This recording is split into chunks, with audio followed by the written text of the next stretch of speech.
Bueno, comento yo mismo, Marcelo, ¿me das pie? Sí, sí, adelante. Perfecto. Bueno, pues nada, muchas gracias. Gracias a todos los que nos escuchéis en directo, en diferido, porque, bueno, cuando hablamos de temas que puedan ser un poco más específicos, siempre cabe un poco ese defecto del nicho, ¿no? Bueno, esto me afecta, no me afecta. Pero hay cierto tipo de cosas que son más universales, vamos a llamarlo así. Y en este caso estamos hablando de estrés y estamos hablando de envejecimiento. Por lo tanto, creo que cabe poca o ninguna duda acerca del hecho de que esto, en cierto modo, nos afecta absolutamente a todos, ¿vale? Pero al final no he querido tampoco abordar una temática que ya de por sí está muy masticada de una forma convencional, porque se habla mucho y se lee mucho sobre estrategias para enfrentar al estrés o para luchar contra el estrés. Y yo siempre, a la hora de plantear esto, me he preguntado, oye, no sé si estamos en la retórica adecuada o en lugar de estar hablando de luchar contra algo que está en nosotros mismos, sería algo más acertado hablar de canalizar o de asimilar o de reconducir el estrés.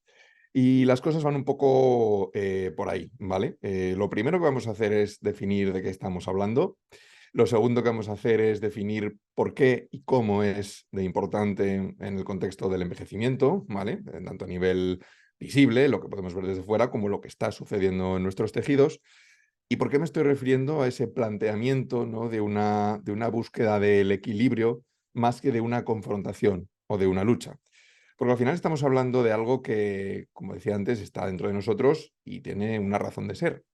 Yo aquí pongo esta alegoría bueno, habla más bien de la justicia, pero no deja de ser una balanza, no deja de ser una representación de la búsqueda de equilibrio y de algo que tenemos, como digo, dentro de nosotros.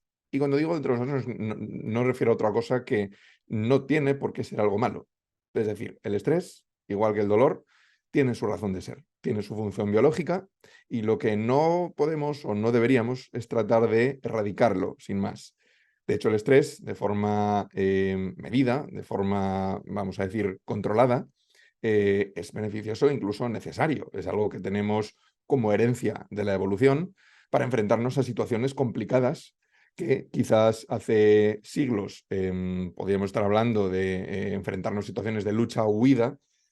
Pues en el Paleolítico nos enfrentamos con incluso depredadores y al final esa activación de nuestros sistemas más ancestrales relacionados con el estrés nos permitían poder reaccionar a ese tipo de situaciones.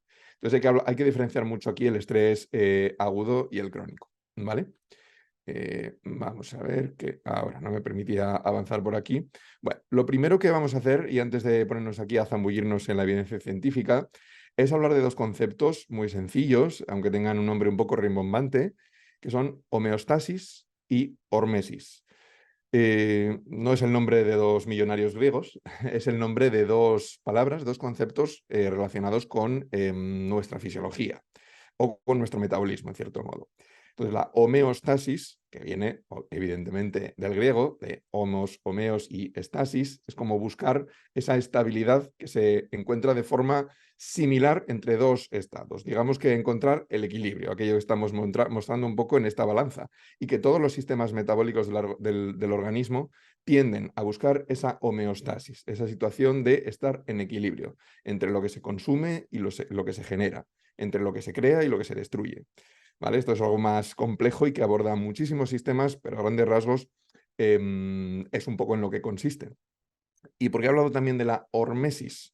Bueno, pues también es un palabra de estos raros nuestros que se va a ir oyendo con más frecuencia, yo creo, con el paso de los años, ya a día de hoy empieza a utilizarse bastante a menudo, y que no es otra cosa que el fenómeno por el cual si exponemos a nuestros sistemas, a nuestras células, a un grado de estrés, nunca mejor dicho, podemos hablar de estrés, y ya lo veremos después, a muchos niveles, reducido y controlado, de forma mantenida en el tiempo, digamos que estamos de alguna forma entrenando a nuestras células y a nuestros tejidos y sistemas para situaciones complicadas, para que las enfrenten con más solvencia.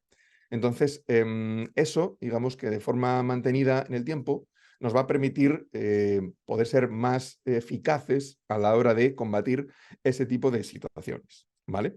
Entonces, bueno, partimos de esos dos conceptos y partimos de muchos otros que, como podéis ver aquí en esta especie de mosaico de publicaciones científicas, tienen una base, una evidencia científica muy sólida debajo. Aquí, sin entrar en grandes detalles, estamos hablando de envejecimiento biológico inducido por el estrés, revisiones bibliográficas que se han realizado. Estrés y envejecimiento, perspectivas de integración neurovisceral. Estrés, epigenéticas y envejecimiento. Pues sabemos la epigenética, ¿no? Es esa especie de añadidura. Si nuestro ADN son las letras y las palabras que conforman el mensaje, ¿no?, que transmite nuestro código genético, la epigenética, digamos, que serían esas tildes, acentos, puntos y comas que matizan el significado y que, digamos, que lo transforman por completo. Es algo que tiene mucha más importancia de la que hace décadas se le atribuía. Entonces, lo que podemos ver a grandes rasgos es que, bueno, parece que efectivamente eso que llamamos estrés sí que afecta a la forma en la que nuestros organismos, o sea, nuestros sistemas y tejidos envejecen y funcionan, ¿vale? Y sabéis que al final el envejecimiento no es otra cosa que el deterioro progresivo por múltiples causas de esos sistemas que al final nos llevan a, bueno, pues deteriorar poco a poco nuestro estatus. Entonces, bueno, pues parece ser que eso que en nuestro día a día llamamos estrés sí que tiene un fundamento científico bastante sólido para, bueno, abordar una cierta causalidad o una cierta correlación, ¿vale? Quiero abordar una situación real, un caso real que documentaron unos residentes de medicina del hospital, si no me equivoco, San Cecilio de Granada. Esto tiene tiempo, eso es un experimento bastante interesante que se hizo hace unos 10 años más o menos. Y básicamente estos chicos lo que hicieron fue fotografiarse justo antes y justo después de una guardia, ¿vale? De una guardia de 24 horas. Bueno, pues los resultados eran bastante llamativos. No deja de ser una comparativa a muy corto plazo, ¿vale? Estamos hablando de 24 horas, pero al final esa, digamos, percepción subjetiva que tenían y que teníamos, hablando en primera persona, ¿no? En mi etapa de residente y también más adelante, ¿por qué no?, acerca de lo que supone en un periodo tan corto como son 24 horas de estrés alto, elevado y mantenido, y cómo se podía percibir nosotros mismos, incluso en el espejo, o las personas que nos acompañaban, más allá de estar uno más despeinado o más ojeroso, era algo tangible, o sea, era algo bueno, que efectivamente daba la sensación de que se podía percibir a simple vista, ¿no? Y bueno, no, ya digo que no entramos solo en el terreno de lo subjetivo, porque podríamos pensar que aquí no estamos pasando de una hipótesis, pero resulta que, bueno, que estos fundamentos o esta evidencia científica de que disponemos parece que nos invita a pensar a que esto no era solo una sensación de estos médicos residentes o de cualquier otro profesional o de cualquier otra persona que se haya visto sometida a un estrés muy intenso durante 24 horas, ¿vale? Parece ser que efectivamente hay algo de evidencia detrás, hay algo de estudios, de demostración sobre que efectivamente, por así decirlo, en esas situaciones estamos envejeciendo a marchas forzadas. Estamos envejeciendo más rápido de lo habitual, más rápido de lo que estaríamos envejeciendo en condiciones, vamos a decir, normales, ¿vale?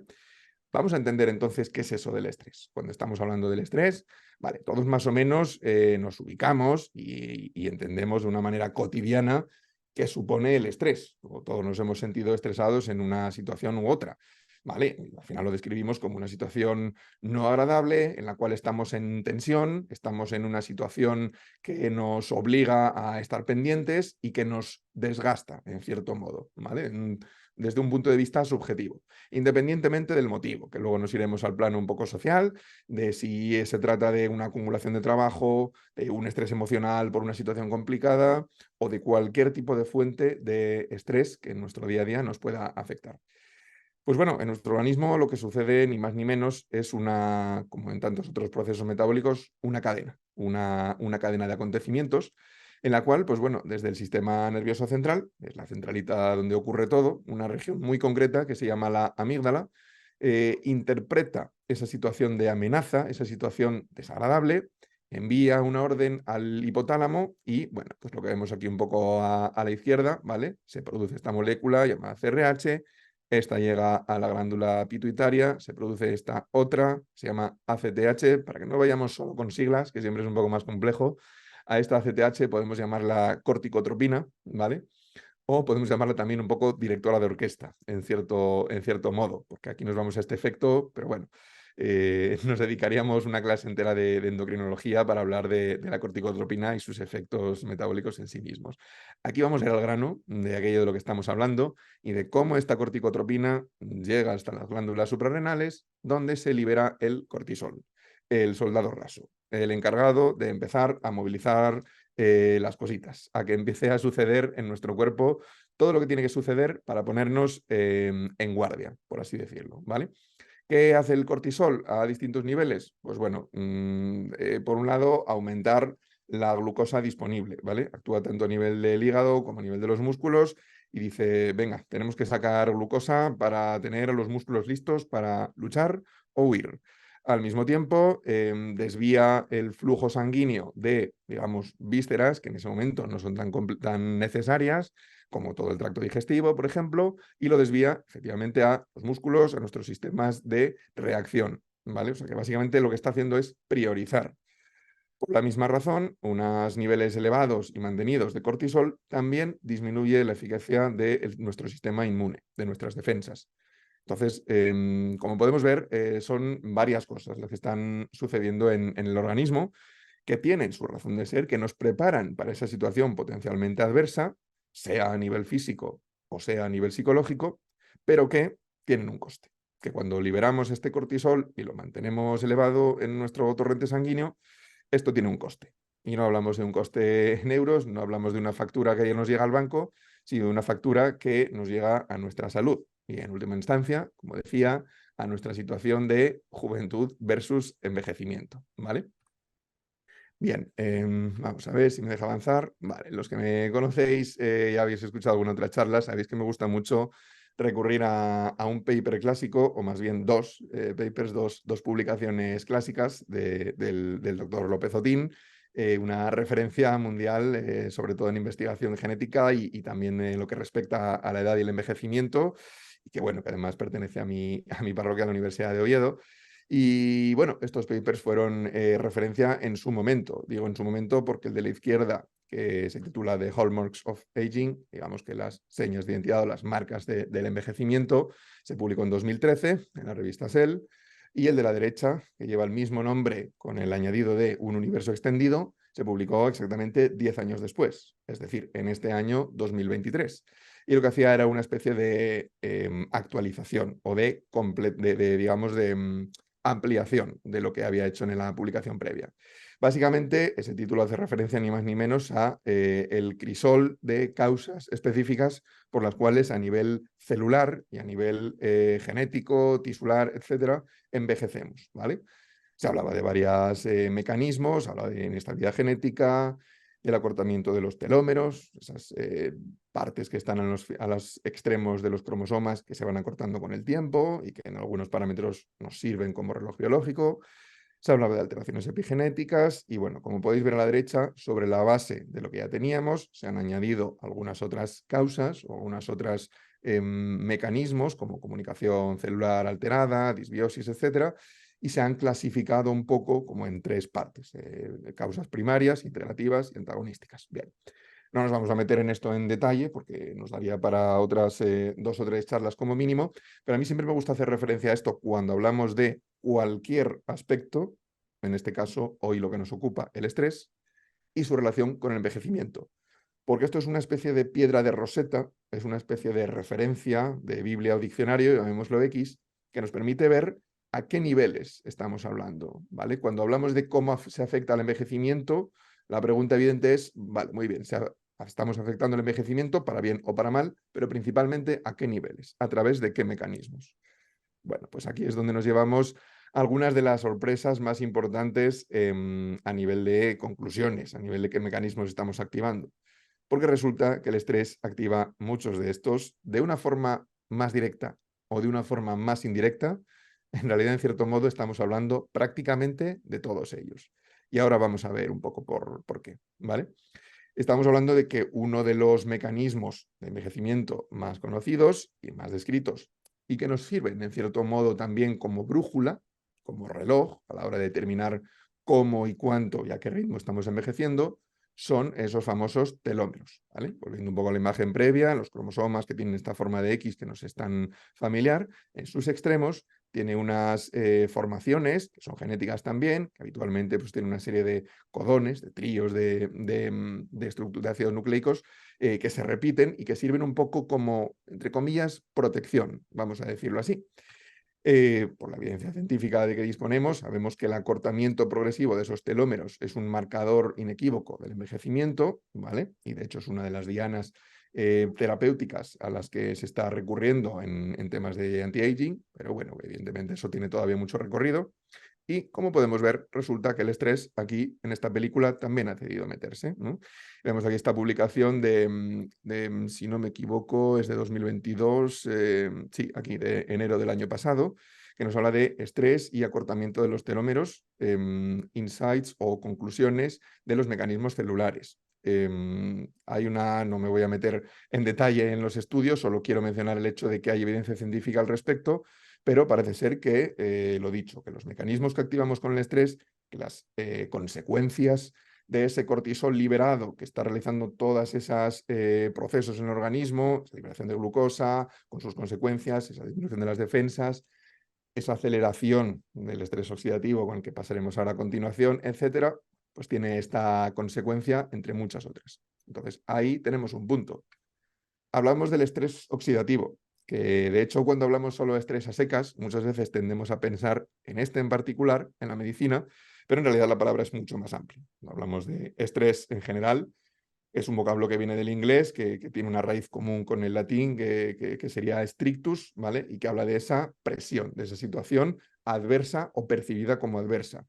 Cuando lo llevamos ya a ponerle apellidos, como es el caso del estrés oxidativo, ya podemos hablar de procesos concretos, no de situaciones con toda su amplitud, como sería el caso del estrés a secas, ¿vale?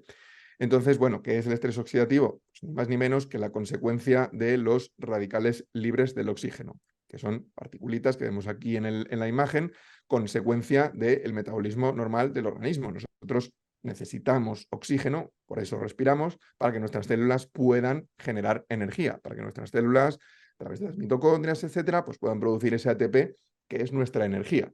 Pero ¿qué pasa? Que por hacer la metáfora sencilla, de todo ese metabolismo, de toda esa maquinaria que está funcionando para que ese oxígeno nos permita, a través de una serie de, bueno, de ciclos metabólicos, del ciclo de Krebs, etcétera, producir esa energía, van saltando estas pequeñas moléculas, estos pequeños radicales, peróxidos, como consecuencia del oxígeno, y esos pequeños radicales libres van atacando al ADN celular, al ADN mitocondrial, algunas otras organelas de la célula. Si lo queréis ver así, pues como con la metáfora, pues sería como una especie de maquinaria, de sala de donde metemos el carbón y estamos ahí revolviéndolo y de vez en cuando van saltando chispitas que van dañando, deteriorando poco a poco pues el resto de compuertas y de componentes de la maquinaria. Bueno, pues algo así por el estilo es el estrés oxidativo. Es muy complicado, por no decir casi imposible, escapar a él. Los principales antioxidantes exógenos y también endógenos del organismo, como el glutatión y algunos otros, hacen buena labor a la hora de neutralizar o de tratar de neutralizar eso, pero es muy complicado neutralizarlo por completo. Incluso algunas teorías, haciendo otra vez alusión a lo que hablábamos de la hormesis, de ese principio, ¿no?, de que un cierto mínimo grado de estrés mantenido puede ser beneficioso para mantener a nuestras células, vamos a decir, en forma, sí que podría tener una razón de ser, pero digamos que las consecuencias del estrés oxidativo son tan altas o tan cuantiosas que nuestros mecanismos rara vez dan abasto para poder controlarlo, para poder mantenerlo bajo ciertos niveles. Y esto, perdón, y esto es lo que en última instancia nos lleva a el deterioro de muchas células que podrían estar de otra manera funcionando bien y al deterioro de los tejidos circundantes, de los tejidos en los que se encuentran embebidas. Entonces, aquí tenemos otro de los mecanismos que participa en realidad en varios de estas causas del envejecimiento, porque si os dais cuenta, en realidad aquí no estamos haciendo alusión al estrés oxidativo en ninguna en concreto, pero resulta que el estrés oxidativo lleva a disfunciones mitocondriales. el estrés oxidativo lleva a alteraciones epigenéticas, a inestabilidad genómica. Es decir, están metiendo la nariz un poco en varias de estas causas del envejecimiento. Por lo tanto, aquí estamos haciendo no un dos en uno, sino un varios en uno, ¿vale? Para que nos hagamos un poco una idea de lo que supone esto a nivel de envejecimiento y deterioro de la función normal de nuestro organismo. Y sin meternos así en mucho más detalles, además del estrés oxidativo, telómeros, tenemos a la inflamación, que de una forma más o menos similar a lo que podríamos hablar respecto al estrés, tenemos el cierto paralelismo entre lo que es la inflamación aguda y la inflamación crónica. Del mismo modo en que no se comporta de la misma forma nuestro organismo ante el estrés agudo que ante el estrés crónico y mantenido en el tiempo. Y aquí vemos simplemente, sin meternos en detalle, algunos de los procesos normales, fisiológicos, que suceden. Al final, la inflamación, igual que el estrés, es un proceso normal del organismo, es una respuesta ante una agresión, que obviamente, dependiendo de la duración de esa agresión y de la magnitud de la agresión, pues sucede de una forma u otra. Por eso hay enfermedades inflamatorias debidas a una activación excesiva de estos mecanismos que llevan a cambios vasculares, a reclutamiento de células de nuestro sistema inmune, eliminación del estímulo lesivo y eliminación de los mediadores y las células inflamatorias que están perpetuándolo, ¿vale? Y en última instancia, de forma controlada o de forma ideal, esto llevaría a la regeneración normal del tejido, a una respuesta normal. Algo parecido sucedería con el estrés, sobre todo cuando sucede de forma aguda, realiza su función, eleva los niveles de cortisol sanguíneo, se soluciona la situación y todo vuelve a la normalidad. Pero ¿qué pasa cuando lo mantenemos de forma crónica? Cuando niveles, sobre todo relativamente altos de estrés o en este caso inflamación, se mantienen en el tiempo. Pues bueno, que empiezan un poco los problemas. Problemas que al final se manifiestan en forma de una inflamación más severa, más, digamos, larvada y que en última instancia llevan a un proceso de cicatrización que digamos que deja sus marcas. Me parece una alegoría muy, muy apropiada hablando del estrés, porque las cicatrices, que en este caso son histológicas o a nivel de tejido, que se pueden ver a nivel macroscópico, como hemos visto antes en ese ejemplo, ¿no? de los médicos sometidos a esa presión, pero también se pueden percibir a nivel social, a nivel de comportamiento o a nivel de la esfera cognitiva, ¿vale? Hablamos un poco de las consecuencias del estrés. Yo aquí os pongo simplemente algo que se puede ver tanto a nivel físico como a nivel mental. Mencionaré de forma resumida también algunas de las consecuencias de mantener esas tasas de cortisol elevado, como es, bueno, habíamos hablado ya, ¿no? De la alteración del metabolismo de la glucosa, de esa elevación mantenida de los niveles de glucemia en sangre, que al final llevan a trastornos por todos conocidos, a un riesgo aumentado de aumento de la resistencia a la insulina, que en última instancia pues, bueno, puede ser factor de riesgo para diabetes tipo 2 o algunas enfermedades también cardiovasculares. Hablábamos de la supresión del sistema inmunológico, de esa neutralización, en cierto modo, de nuestras defensas. Bueno, pues la consecuencia es, obviamente, pues previsible. Tenemos más tendencia a enfermar y una situación mucho más frágil a nivel de enfrentarnos a virus, bacterias o cualquier otro patógeno circulante. Mayor riesgo de hipertensión arterial, mayor riesgo de otro tipo de trastornos cardiovasculares o metabólicos, de incrementar los niveles de colesterol, de problemas digestivos, que al final nuestro tracto digestivo es esa especie de segundo cerebro que tenemos, en cierto modo de forma literal, con el plexo solar. No me quiero poner muy técnico con la cuestión neuroanatómica, pero digamos que el sistema digestivo tiene su propio micromundo y como todos sabemos es especialmente sensible al estrés y a las emociones. Por eso siempre muchas emociones se concentran en nuestro estómago, para bien o para mal, para que formar ese puñal o ese ácido que tenemos cuando estamos muy nerviosos o esas mariposas cuando la oxitocina nos susurra al oído que estamos enamorados. Cualquier tipo de situación emocional intensa tiene esa tendencia a manifestarse en el tracto digestivo, ¿vale?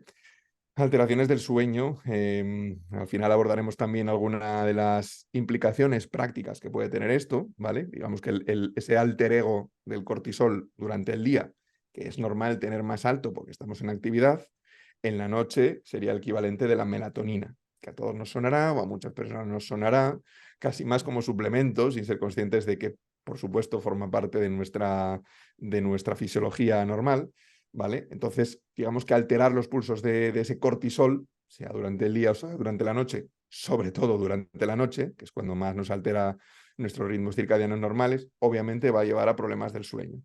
Entonces, bueno, y alguna serie de problemas más. Hablamos antes de tema metabólico digestivo, pues riesgo de aumentos de peso y obesidad, etcétera. Entonces, como podéis ver, en realidad estamos hablando de una especie de rama, de red, de varias causas que en realidad están íntimamente correlacionadas entre sí. Y aquí a la izquierda pongo dos manifestaciones físicas del estrés, bastante conocidas, además. Una de ellas es la pérdida capilar, la caída, pues alopecias por causa del estrés, se conoce un montón y además no hay un claro dominio entre hombres y mujeres, aunque se manifieste de una forma ligeramente distinta, pero más en la morfología que en la frecuencia. Es algo que es común y constante. Y por supuesto, pues bueno, esos dolores musculares, contracturas, etcétera, que se centran sobre todo en esta parte alta de la espalda, en los músculos cervicales, trapecio, etcétera, es donde más tendencia tenemos a manipular, a manifestar el estrés, porque en cierto modo nos influye mucho en nuestra postura, que parece una tontería, que parece que siempre estamos en plan abuelos cebolletas con el tema de la postura, pero en realidad todo esto se retroalimenta un poco, tanto para lo bueno como para lo malo.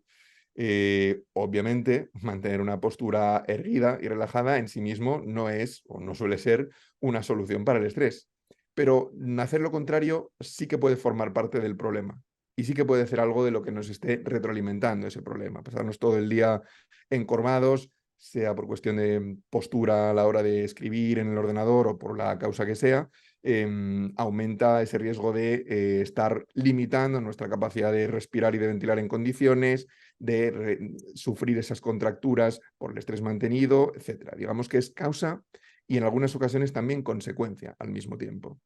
Y a la derecha, bueno, pues hacemos un poco más referencia a las consecuencias a nivel mental, a que aunque estemos tratando de dar la mejor versión de nosotros mismos, pues resulta que para nosotros o para los más queridos no podamos ofrecerla, porque por la sencilla razón de que, como hemos podido ver antes, a nivel de muchos de nuestros sistemas y aparatos, no estamos funcionando de la forma correcta, ¿vale?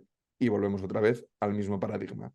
No funcionar de forma correcta es una especie de silogismo o una especie de expresión para hablar de envejecer, en cierto modo, de forma literal, y en otro sentido, pues de forma más subjetiva, de forma más perceptible, de una forma que nos hace no estar capacitados para hacer aquello que se presupone que queremos o deberíamos hacer a nivel de relaciones personales o a nivel profesional. Entonces, bueno, vamos a ver qué podemos hacer con esto, porque a fin de cuentas hemos dejado bastante claro qué es el estrés, cómo se manifiesta, por qué está tan íntimamente relacionado con el envejecimiento, porque se comprueba que eso a nivel de evidencia científica, bueno, pues hemos comprobado a varios niveles, no solo subjetivo, sino también objetivo, que nos está haciendo envejecer de forma acelerada. Así que, bueno, pues pocas dudas parece que quedan al respecto. Pero, ¿qué podemos hacer para neutralizarlo? ¿Vale? ¿Qué podemos hacer para intentar mitigar esos efectos en cierto modo y evitar ese envejecimiento acelerado que se produce a consecuencia del estrés, casi como, diría, como una de las causas principales, si no la principal, de que, entre comillas, envejezcamos antes de tiempo, si es que existe tal expresión? Bueno, me gusta esta frase de Sun Tzu, del archiconocido libro del arte de la guerra, de la mejor victoria es vencer sin combatir, porque hace un poco referencia al mensaje del que hablaba al principio. Y es que la retórica habitual en estos casos es siempre se centra en el luchar contra el estrés, combatir el estrés o enfrentarnos a él. Y en cierto modo, si lo pensáis, es como un poco contradicción en sí mismo. Es decir, tenemos una situación de homeostasis rota, de desbalance en nuestro organismo, de que lo que tiene que estar equilibrado entre cortisol y melatonina, entre unas hormonas y otras, entre unos sistemas y otros, está desbalanceado, está inclinado hacia el lado del estrés, del cortisol, de ese aumento de glucosa, de ese aumento de recursos, porque percibimos un estímulo o una situación como posiblemente amenazante y eso nos activa todo el tiempo y sobrepasamos nuestra capacidad de adaptarnos a ello y empezamos a tener, bueno, pues toda esta serie de problemas que hemos descrito anteriormente, ¿no? Entonces, si estamos definiendo el estrés como ese desbalance, como ese problema, esa confrontación que tenemos en nuestro interior, parece que hablar de luchar contra ello es precisamente añadir más fuego o más leña al fuego, por así decirlo, de estar metiéndole más gasolina a un incendio que tenemos en nuestro organismo con el riesgo de pasarnos por el otro lado. Al final puede verse solo como una discusión meramente retórica o filosófica, casi si me apuráis, pero no tiene por qué ser así.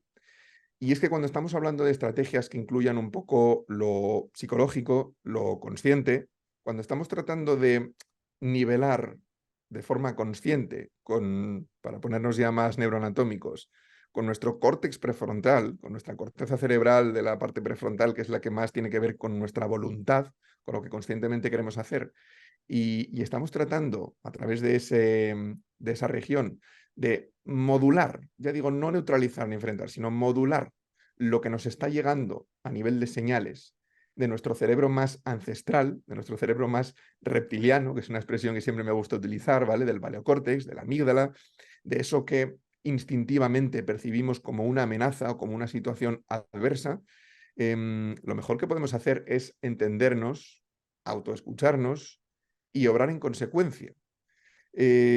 No se trata de un discurso bonito, sino se trata de economizar esfuerzos y de decir, entender un poco las circunstancias y decir, vale, esto es normal, es un proceso que es normal en mi organismo y es esperable, pero ahora depende de mí el canalizarlo, el entender que esta situación amenazante puede no ser tan amenazante o que incluso ese cortisol que estoy produciendo en respuesta a esta situación, puedo utilizarla o puedo reconducirla para hacer tareas útiles, para ser más eficiente o incluso más competitivo y no tratar de combatir conmigo mismo, ni tratar de fustigarme o autoconvencerme de que, madre mía, qué poca tolerancia tengo a los agobios, al estrés, y tal, porque al final entramos en un círculo vicioso.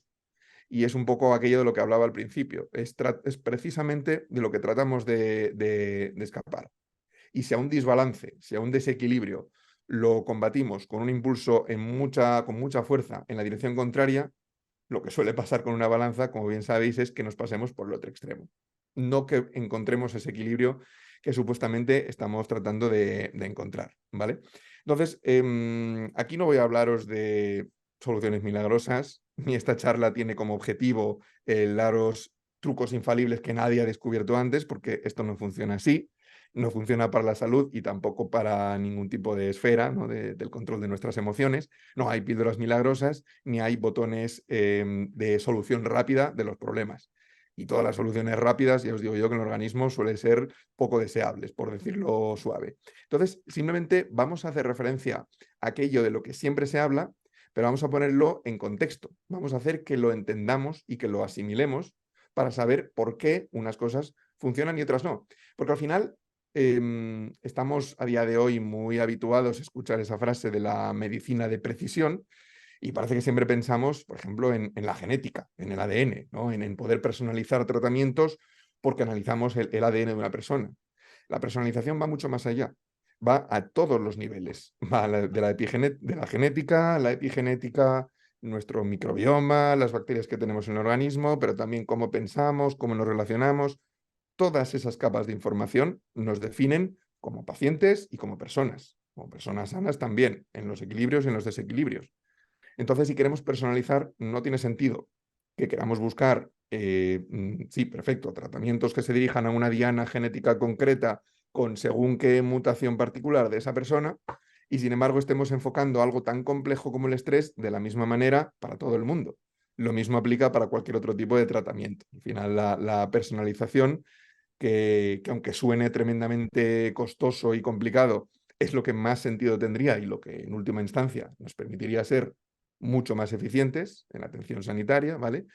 Afecta a todos los niveles y esto no puede ser una excepción. Por eso hablamos de entender el estrés y responder a sus señales. Si os dais cuenta, los niños siempre vemos desde fuera que lo pasan muy mal cuando los llevamos al médico, sea para lo que sea para una revisión o para una vacuna o por lo que sea. ¿Por qué? ¿Porque sufren? ¿Porque les duele? Sí, pero no es esa la razón principal. La razón principal es porque no entienden lo que les está pasando. no saben qué contexto tienen y por qué está ocurriendo. ¿Significa eso que el mero hecho de entenderlo lo solucione? Desde luego que no. Pero probablemente es uno de los pasos más importantes a la hora de poder ponerle freno. Y más a algo que depende tanto de lo psicológico como el estrés. Entonces vamos a ir un poco por los puntos que, en cierto modo, conoce todo el mundo, pero que tiene que tener su razón de ser aplicados a cada uno de nosotros. Todos hemos oído hablar de meditación, de esta palabra tan bonita que se llama mindfulness, ¿no? Que es como de la hiperconsciencia de lo presente, ¿no? De respirar de forma consciente, de vivir el momento actual y aislarse de lo demás. Bueno, no es esta una clase tampoco de meditación, de técnicas de respiración ni de yoga, pero tantos tipos de actividades como hay, o más, hay personas que las experimentan de una forma u otra. Dicho de otra manera, que se me ha enredado un poco la frase, no hay una fórmula que sirva para dos personas de forma exactamente igual. Todos somos un mundo. Y eso implica que lo que para algunos funciona, para otros no. O lo que para unos funciona de una forma concreta, una técnica completa de respiración, o yo qué sé, o meditar en la salida del sol, más allá de por lo que supone como estampa bonita. Sabéis que la exposición al sol en horas tempranas del día y las horas últimas también del día, pues tiene toda esa serie de beneficios, ¿no? que se le atribuyen al sol, eliminando un poco esa parte de radiación de rayos UVA y UVB. Por lo tanto, pues bueno, es algo que dentro de lo que es el contexto, la exposición a la naturaleza, tiene sus beneficios evidentes. Pero entramos en lo de siempre. Hay personas que vivirán en climas más fríos, más húmedos y tienen más complicado la exposición al sol. Pues variamos la actividad. Hay personas que tendrán más complicado la exposición a la naturaleza porque viven en el centro de la ciudad y no pueden escaparse hasta el fin de semana. Pues pueden recurrir a un parque. O pueden obviar eso en absoluto, esperar al fin de semana para exponerse a la naturaleza y realizar ejercicios de respiración en su casa o en una sala que tengan disponible en el trabajo. Es decir, lo que no sirve aquí son las excusas. Lo que sirve es analizar cómo somos, qué es lo que se nos adapta y qué es lo que tiene sentido para nosotros. Lo mismo es aplicable al ejercicio físico regular y fijaos, digo también predecible. ¿Por qué predecible? Porque al final, si lo dejamos a una elección, a algo que tenga que apetecernos en un momento a lo largo del día, es bastante probable que acabemos dejando de hacerlo. Y no tenemos por qué hacer un ejercicio intenso más allá de lo que estemos habituados o más agresivo de lo que nuestro sistema musculoesquelético nos permita. Una vez más, hay tantas formas de realizar este tipo de actividades como personas y lo que uno no puede hacer, el otro lo hace pues de una manera diferente. Yo en el gimnasio me encuentro habitualmente con una persona con una discapacidad muy alto que va en silla de ruedas y aún así se desplaza con los brazos de una máquina a otra y hace lo que buenamente puede. Es decir, todos podemos hacer algo en función de nuestras circunstancias. Si eliminamos digamos, el componente de elección, porque tomamos esa decisión de forma consciente en un momento determinado y a partir de ahí decimos, se hace y punto. Es un compromiso contigo mismo, ni con la persona con la que lo haces, ni con la gente que te rodea, ni con quien lo estés compartiendo. Es contigo mismo, que es la persona más sagrada con la cual puedes llevar a un compromiso, ¿vale? Los beneficios creo que sobran, abundan y no hace falta recurrir a ellos porque son evidentes. Pero si asumes un compromiso, quitas el ingrediente de elección y al final deja de ser una fuente de estrés. Se convierte únicamente en esa fuente de beneficios a nivel cardiovascular, a nivel mental, a nivel de oxigenación, etcétera, que aportan estas actividades, pero sin suponer una fuente de estrés de, ay, es que me da pereza, es que esta hora no me va bien, es que no sé qué. Todo, absolutamente todo es adaptable. Y al final resulta ser mucho más que una mera desconexión. No digamos nada si combinamos varias de estas actividades. Ejercicio físico al aire libre, con una meditación guiada o no guiada, con exposición a la naturaleza, etcétera. Si podemos combinar varias de estas técnicas, muchísimo mejor.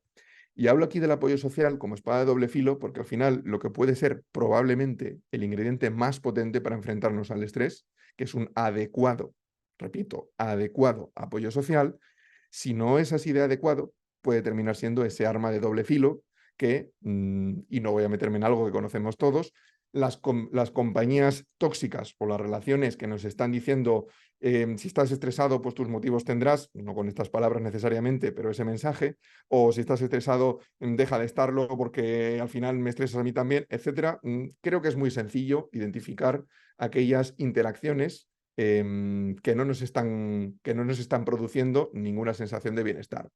¿Se trata esto de huir de esas personas? No necesariamente. Yo no os estoy diciendo que dejéis de lado a toda la gente que os provoque estrés o en cierto modo os toque las narices, pero en cualquier caso todos somos conscientes, somos suficientemente mayores para ser conscientes de aquello que nos aporta y lo que nos aporta. Y reducir o aumentar los tiempos y las compañías en ese sentido, en una dirección o en otra. Así que no es más que sentido común.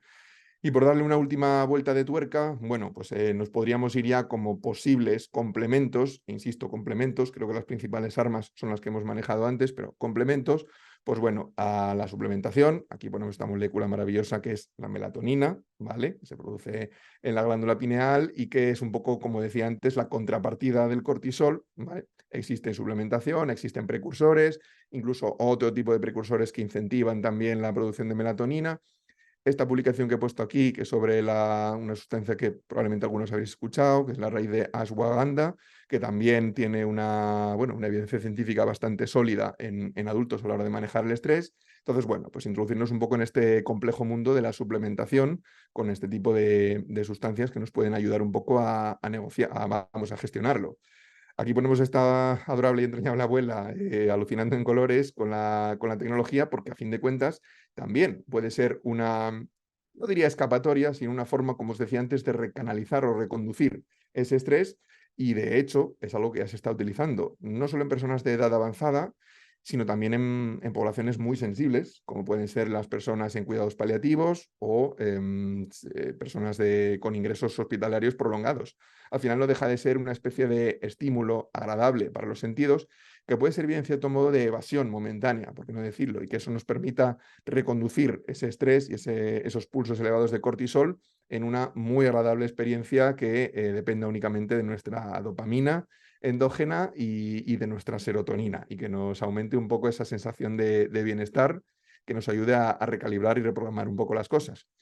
Podemos asumir esto como ocio o como experiencia sensorial de la misma forma que la lectura, que una lectura placentera, que la música, y por supuesto ahí entran los gustos de cada uno, no tenemos por qué solo escuchar música clásica o chill out, eso por supuesto en función de las circunstancias y gustos de cada cual, y en última instancia cosas un poquito más extremas que a todos nos suenan y que en cierto modo, pues bueno, se suele hablar de ello como de liberación del estrés, en realidad en este tipo de experiencias, vamos a decir, extremas, no tan extrema en el caso de las galerías de tiro o estas salas que hay también disponibles para, bueno, para romper cosas a nuestro alrededor y demás, o experiencias un poquito más extremas, hay mucha gente a la que le sirve para liberar estrés. En realidad lo que estamos haciendo es meter un chute de adrenalina muy fuerte y en cierto modo resetear ese sistema del que hablábamos al principio, pero una vez más, lo que para algunos nos serviría perfectamente o lo consideraríamos sin problemas una experiencia que nos ayude a controlar el estrés, para otros sería un poco tortura. Por lo tanto, no hay una fórmula universal y quien diga lo contrario, pues bueno,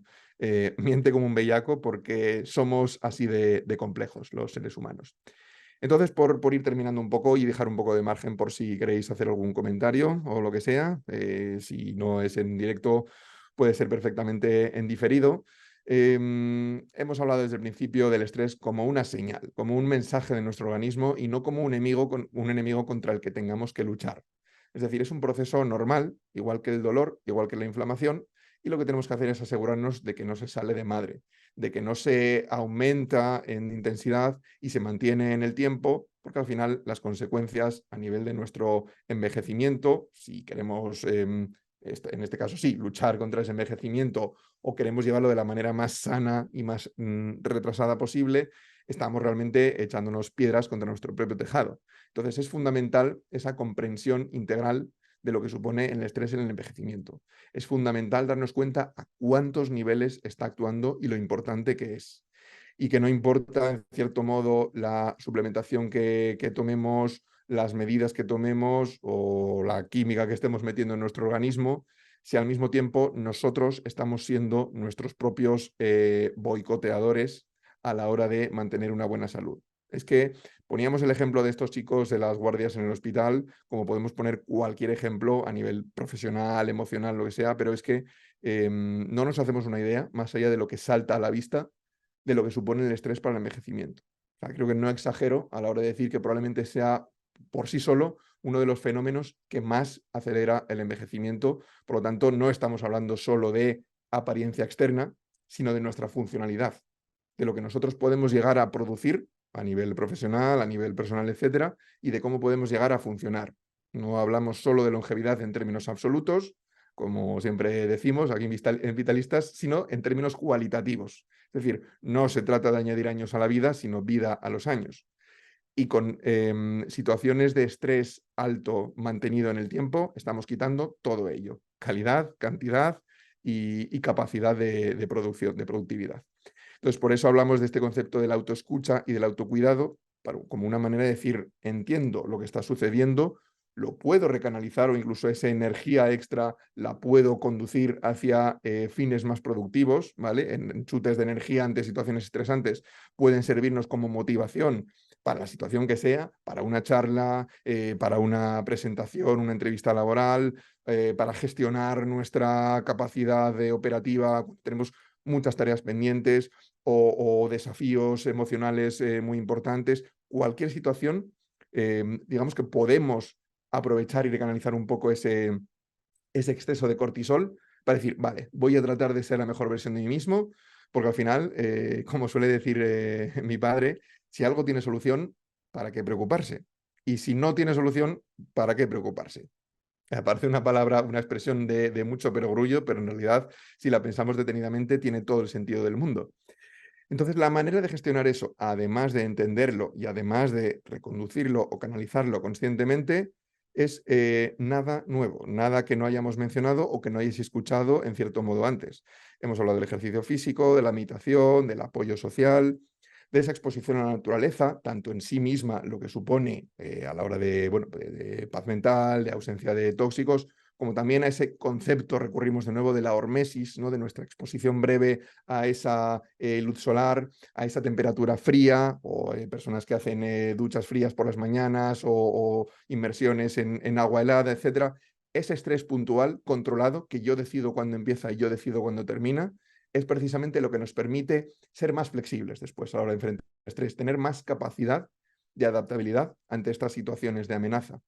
El problema no es ese, el problema es el estrés, ya sea físico, como hemos hablado ahora, o mental, psicológico, mucho más frecuente en los tiempos que corren, mantenido en el tiempo. Es cuando se rompe la hormesis y se rompe la homeostasis.